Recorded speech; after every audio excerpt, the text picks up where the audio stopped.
Kanina, pinapasok ko yung baliw na nakita ko sa labas para sabayan ako mag-almusal. Kasi nakita ko parang inaatake na naman siya ng kabaliwan niya. At dahil nga baliw siya, kahit nananakit na yung tiyan niya sa gutom, parang natatawa pa din siya. Pero sa tingin ko parang may kayang baliw siya dahil may dala-dala siyang cellphone.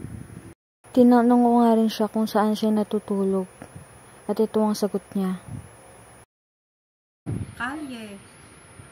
Tinanong ko din siya kung anong kinakain niya araw-araw at ito ang sagot niya. Basura!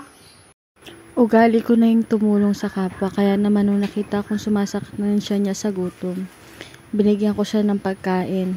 At ito na nga, ako pa nga ang mismo nagsubo sa kanya.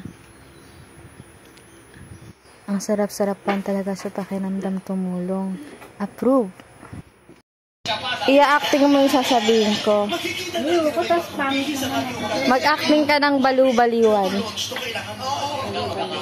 Paano hosting mo for? Kailangan i-modulate mo. Paano yung voice? Kasi dahil nagbigat ka. Nakikita na.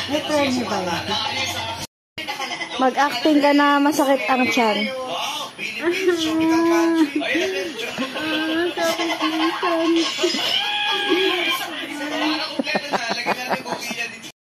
Ma, anong Tagalog ng street?